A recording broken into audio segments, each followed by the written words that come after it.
Hi everyone, it's Lauren. I hope you're all doing really well. Today I'm going to be doing a recommendations video for books all on feminism and gender studies. So there should be a book here for you no matter where you are in your understanding of feminism. If you're somebody who's never even really thought about it before, if you're someone who's read a lot on the subject already, I've got a recommendation from you all across the spectrum. I've tried to keep it to books that I have read myself so that I can fully stand behind what these books are saying and recommend them to you, but that means there will be lots of gaps in this video. So I would love to have any other feminist book recommendations that you suggest in the comments below. So I divided these books into separate sections. I've got absolute beginner, I've got getting into feminism, gender studies, wanting to learn a little bit more, I've got quite comfortable with feminism and want to learn like a little bit more about the activism side of it, and then I've got some books on very specific topics which overlap with feminism. Finally, I've got a list of books which I actually wouldn't recommend you read for various reasons. So let's start at the very beginning. For me, I would say I've always been someone who has believed that men and women should be equal and has also noticed that society maybe is a little bit unequal.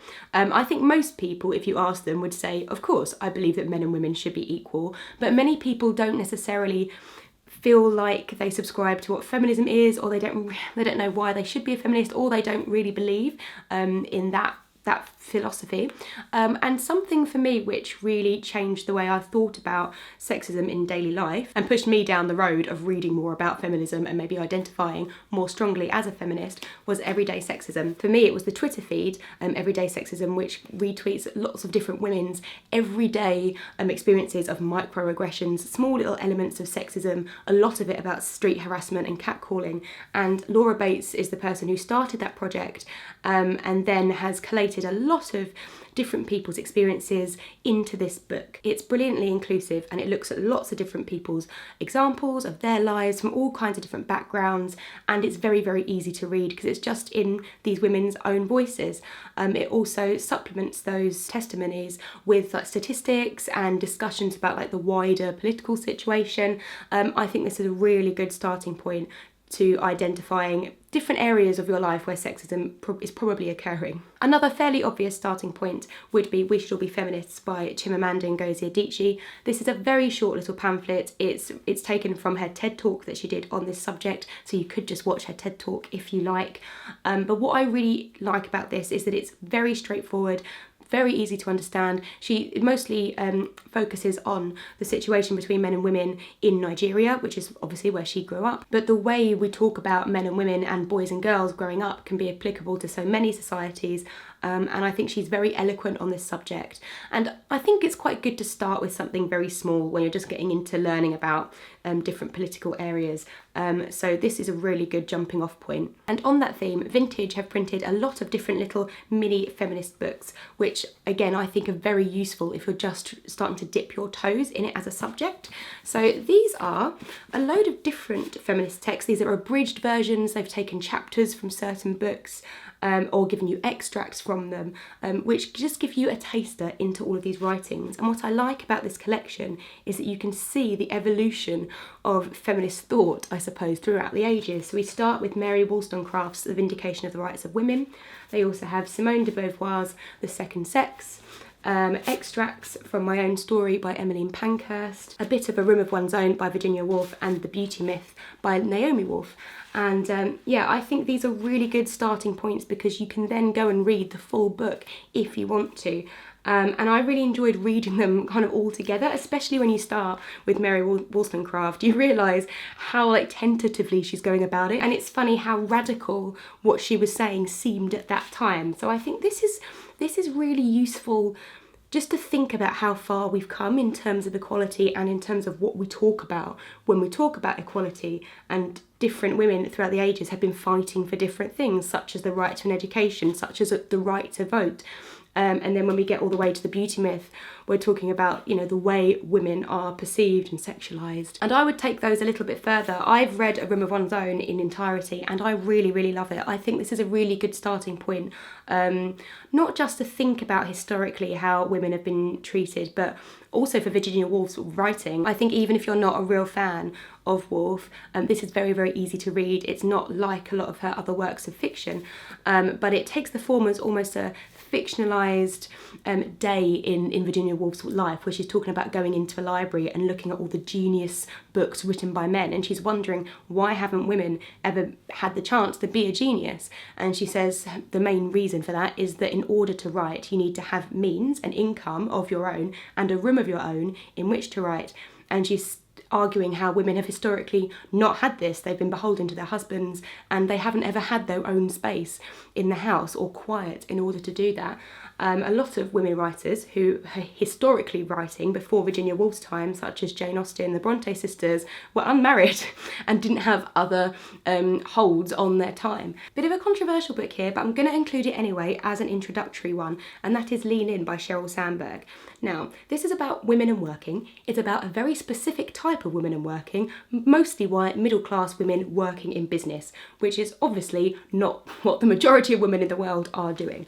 However, even though it's very, very narrow in its focus, there are some really good things in here about the nature of pushing yourself forward at work and the way men and women historically interact in office business settings at work. I think there's some really good advice in here. There's some really good things. It's interesting hearing what her perspective was, being like the COO of Facebook, working at Google, how she found that. And again, as an introduction to thinking about these things, if you do work in an office environment and you've never really thought about the glass ceiling, like what it takes to get through those kind of corporate structures, I think this is quite an interesting book to read. I would never say this is the be-all and end-all of women and working. It's more about giving advice and instruction to women to sort themselves out, women who are in this specific environment, than it is talking about like the structural situation that we're in.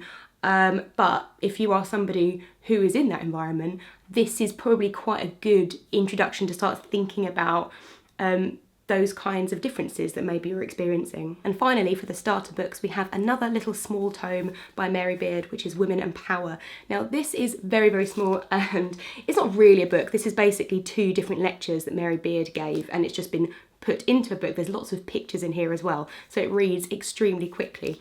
Mary Beard is a famous classicist, and what she's talking about in this book is the parallels between how women are treated in classics and how that translates into how we deal with women and power nowadays, such as she looks at the way Hillary Clinton was portrayed during the US presidential election. She talks about how difficult she finds it on Twitter and how often she's told to shut up and be quiet by random people. So this is a really simple, really well thought out, straightforward little book which kind of puts into perspective how women talking is perceived and how we ourselves perceive women in powerful positions, and whether we should think about what we mean, how we define power, whether we define it as a masculine thing or something that everybody can be involved in. So those are really good starter books, especially when we're thinking about sexism and how prevalent it is in our society in various different ways.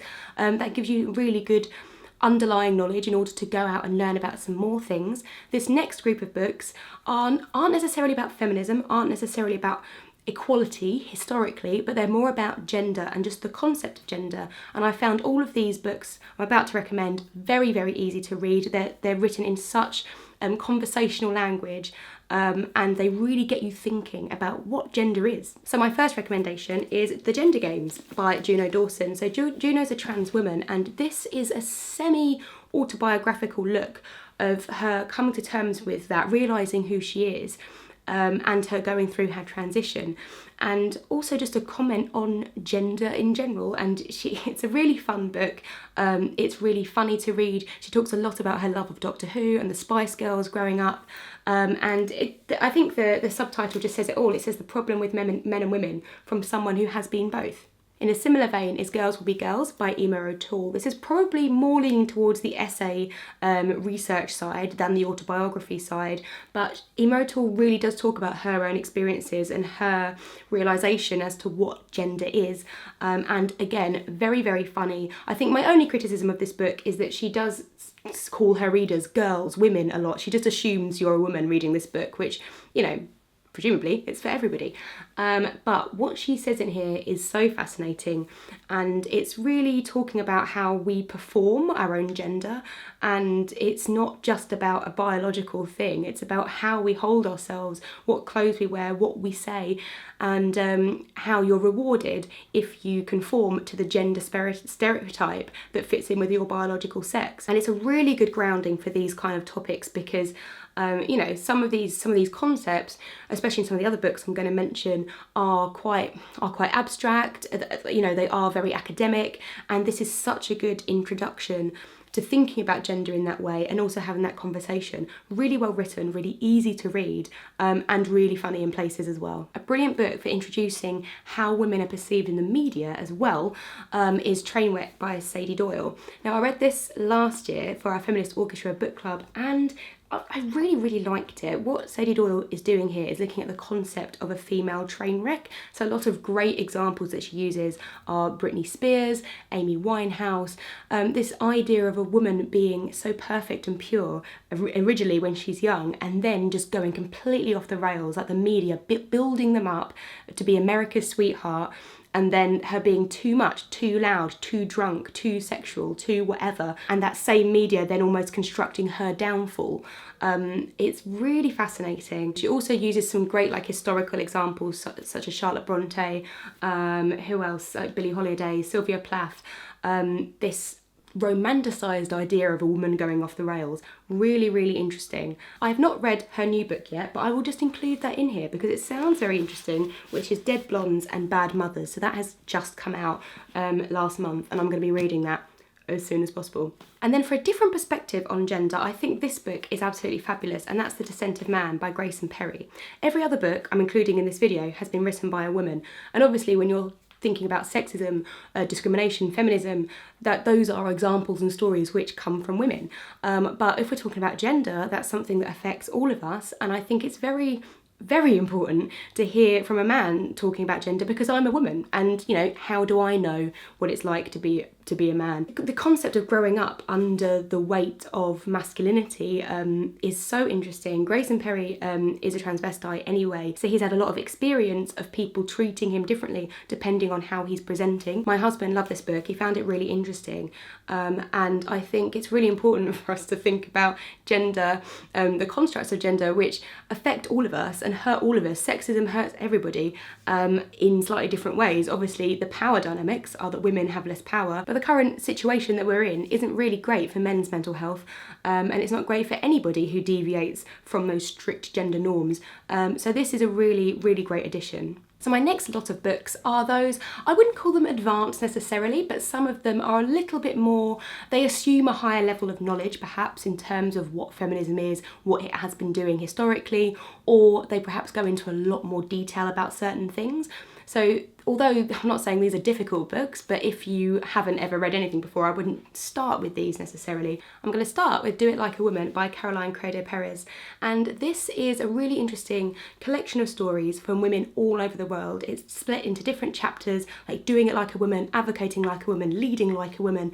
And it's taking these amazing examples of women who've broke down barriers, been the first woman to walk across the Antarctic, for example, or women who are really working to help women refugees, people who are fighting against domestic violence in all different countries as well. So it's a really kind of wide perspective.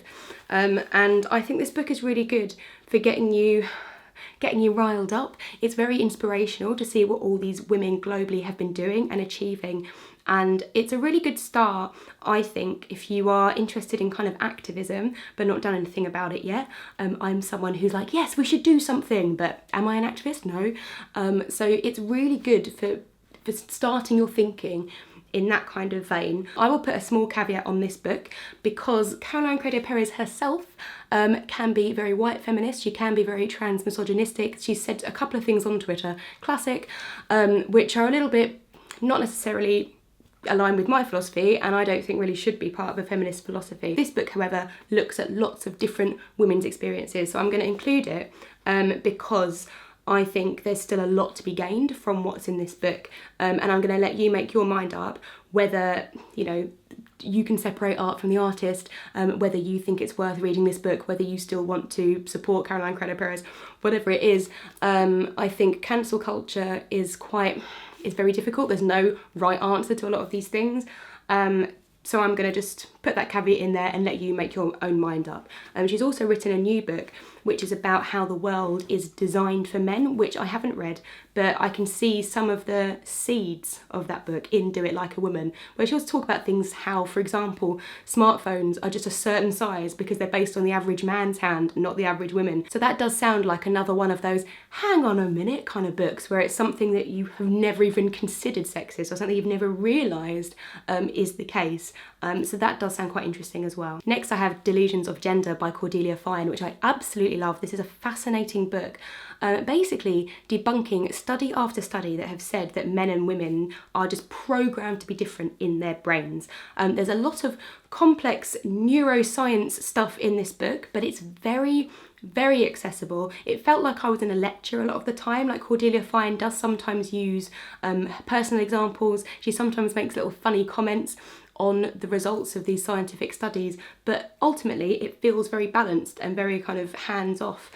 And it's so interesting. There are far too many examples of amazing things in this book for me to fit into this video, but essentially she's looking at, maybe men and women's brains are different because, men and women are different sizes, so men's brains are often larger than women, and perhaps the brains are functioning differently, but there's no evidence that means there's a male and female mind and people think differently. Like, it's really difficult to prove that, and most of these studies don't prove it.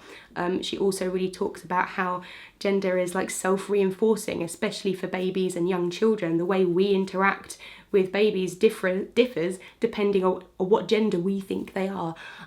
So it's her arguing not that gender's not real, but that it's probably not innate. It's a much more society-based idea. Now let's get into the more political activist side of feminism. Some things I've mentioned in this video already are things like white feminism, or being very narrow and not being very intersectional, and that is all kind of taken care of in this book, Feminism is for Everybody by Bell Hooks. Now, this is like an introduction to feminism as a political driving force. It gives a lot of history to the consciousness raising groups which were happening in like the 80s, and what people thought feminism was, how it should be for everybody. It needs to include women of all races, all kind of abilities, all kind of sexual orientations, all different economic levels, and that's what intersectionality is. The only reason this book is in the more like advanced section rather than the introductory section is that a lot of the language in here is so academic, and it does,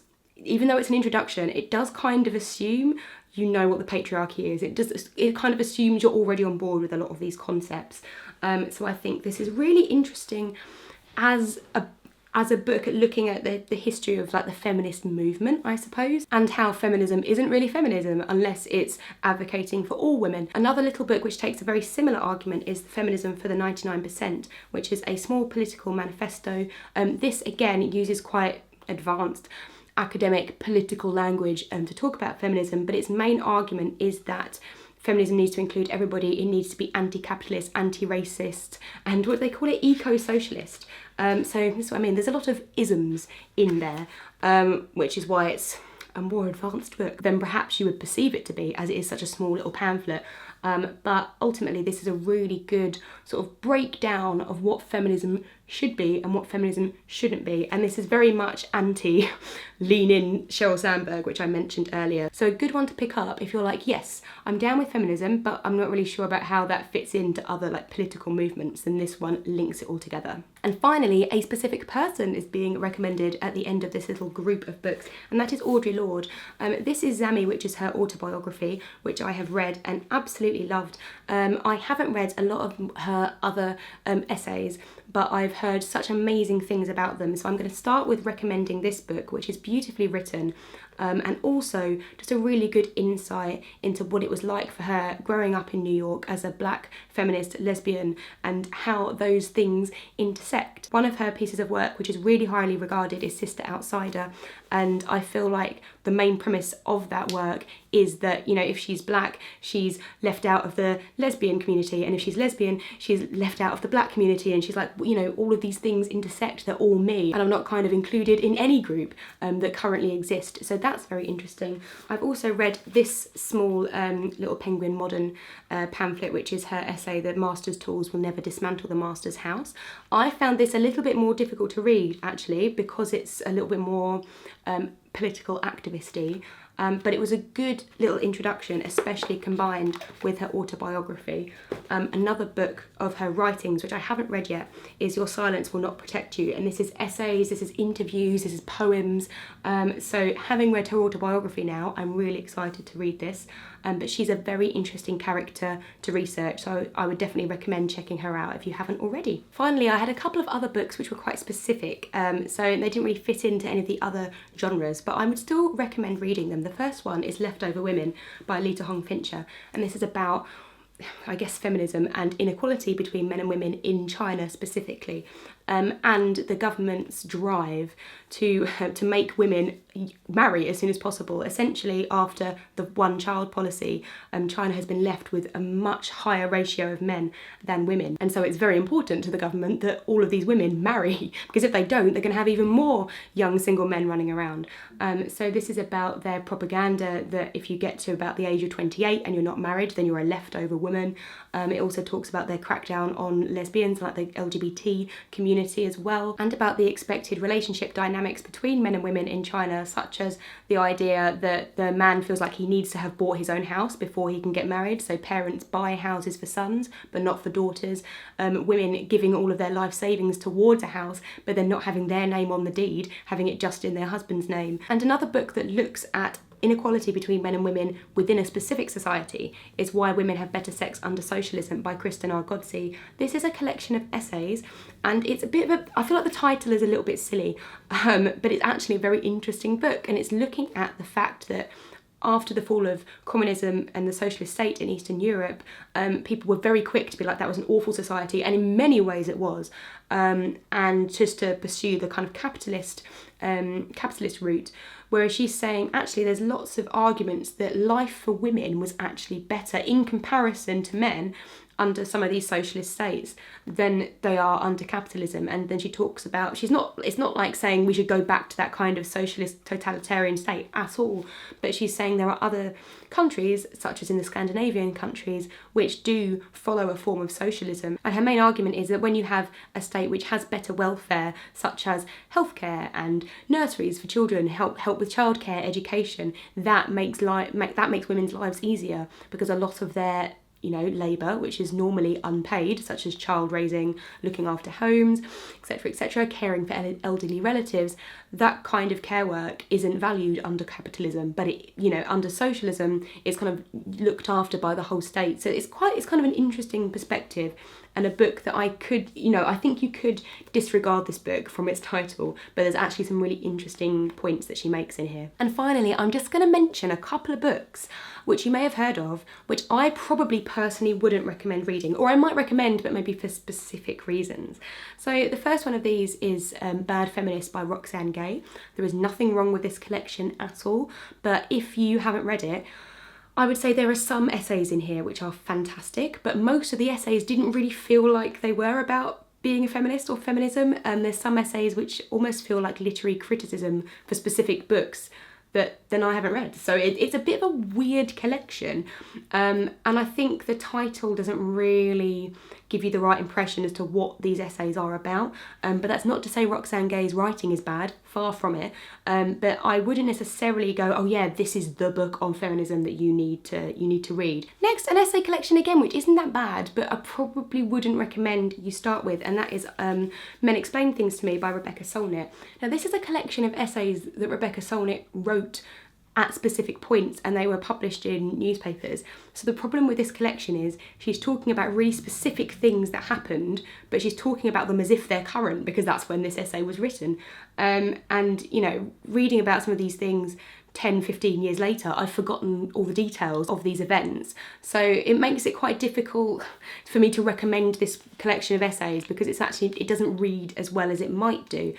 However, the title essay, Men Explain Things to Me, is a really good essay, and it's about her experience when she was at a retreat, I think, and this man started talking to her and explaining her book to her and about, this amazing book that I read, blah, blah, blah, and she was like, yeah, I wrote that book, and he was going on and on and on at her, and that's where we get the term now, mansplaining, which is a bit more prolific. So, for that reason, I would recommend that essay, but I would say maybe just find that essay to read rather than buying this book. And another book that maybe it's done its thing and it doesn't need to be around anymore is How to Be a Woman by Caitlin Moran. I went into a massive rant about this book when I read it in September, so you can go watch that if you like. But essentially this is just a very, very Caitlin Moran chucking thoughts around which she hasn't thought through, and it's just her own opinion which she's writing as though it was universal and every woman has exactly the same experience as her. There's also some language in here that I just don't like. Some parts of it do feel like really offensive to certain groups of people, and I just don't think there's a need for this book now. I think it's aged really badly is the problem with it. And I think for a lot of people this was a really great introduction to some of these concepts of sexism. But I would say now, I think it's very basic, and then also, very, very uninformed and very ill thought through, in which case it doesn't hold very much weight, I wouldn't say, these days. So that's a lot of recommendations. Obviously all of these are just my opinion, so you might have loved some of these books that I didn't like, and you also might not have enjoyed some of these books that I've recommended to you. As I said, I'd love to keep talking in the comments. I mean, I cannot wait to see some of the comments on this video. I'm sure it's going to be an absolute minefield down there, but in general, as I said, I'd love to have more recommendations from you, from books that you really enjoyed, whether you think they'd be good for someone just starting out with feminism, whether you think someone needs to have a certain level of understanding before getting to it. Yeah, but I hope this was helpful and you found it interesting, and I will see you in my next video. Bye!